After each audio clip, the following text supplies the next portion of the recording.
The story takes place in an alternate timeline different from the original Getter Robo series, where a terrifying alien race known as the Invaders arrive on Earth to conquer it.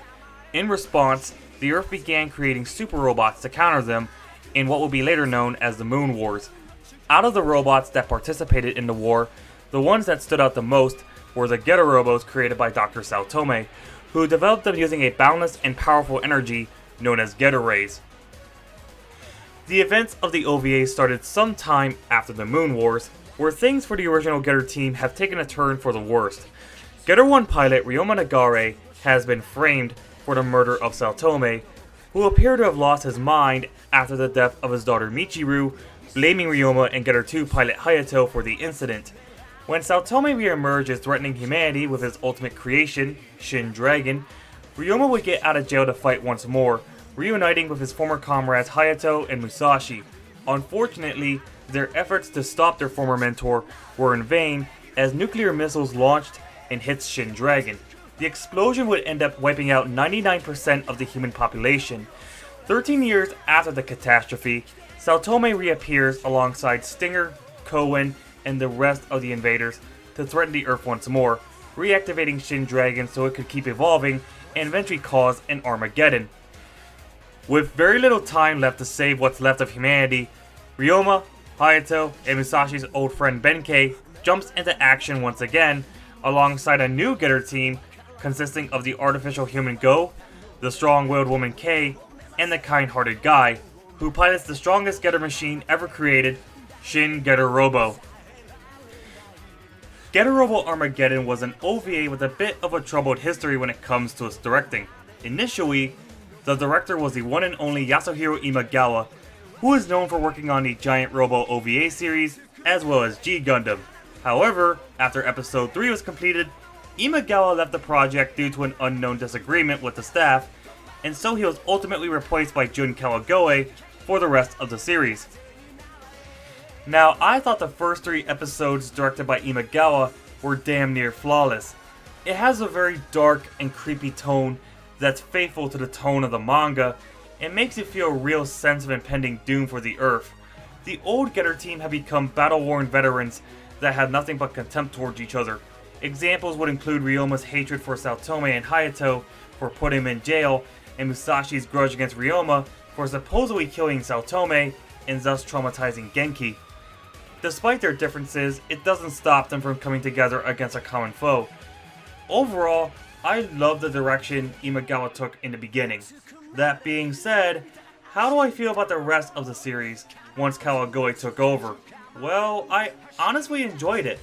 Yeah, the tone of the series changed a bit after the time skip, and the plot elements weren't as good as the Imagawa episodes, but I still had a lot of fun. The pacing was fast, and the characters ranged from being hot-blooded and badass to being absolutely batshit insane. As far as possible themes go, there isn't much to speak of if I recall, though you can make the case that the Getter Rays represents resources that humanity uses to either help or harm others, but I think that's just me overthinking things.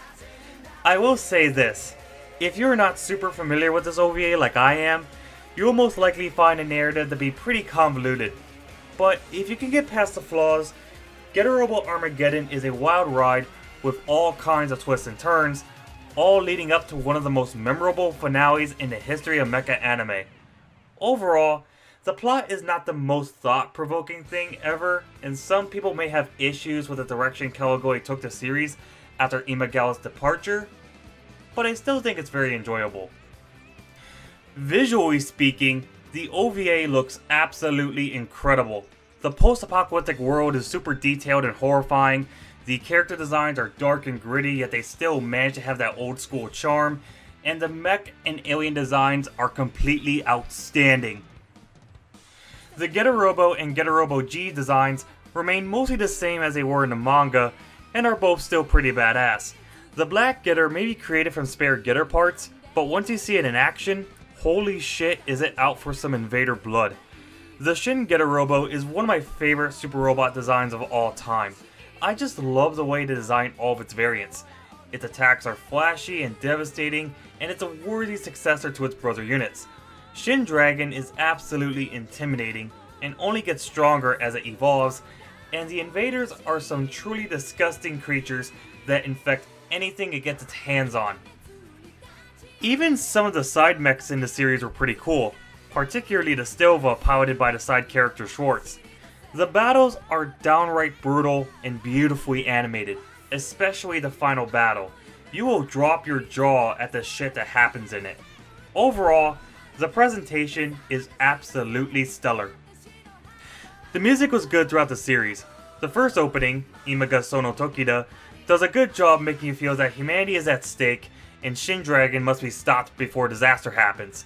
But once we get to the time skip, the music became surprisingly more energetic, which is reflected on the second opening, Heats. The ending songs were pretty good too, especially the second ending. That one really pumped your blood up for the next episode. The Japanese version is pretty good, and the seiyus did an excellent job voicing the characters. Ryoma is voiced by Hideo Ishikawa, who not only reprises his role as Ryoma in the next two Getter Robo OVAs, but he also voiced Squall from Final Fantasy VIII, Itachi Uchiha from Naruto, and Jushiro from Bleach. Tomokazu Seki, known for voicing characters like Domon and Sosuke, voices Go, which must have been a dream role for him considering Getter Robo is his favorite anime. We also have Shozo Iizuka voicing Benkei, Narumi Hidaka as Kei, and Yasunori Matsumoto as Guy. Now, I did attempt to watch the series dubbed, however, I was not really fond of it. It does have some interesting actors voicing the characters though. Did you know that Guy in the dub was voiced by Edwin Neal? You know, the guy who plays Nubbin Sawyer in the Texas Chainsaw Massacre? Aside from that, I thought the dub was rather subpar.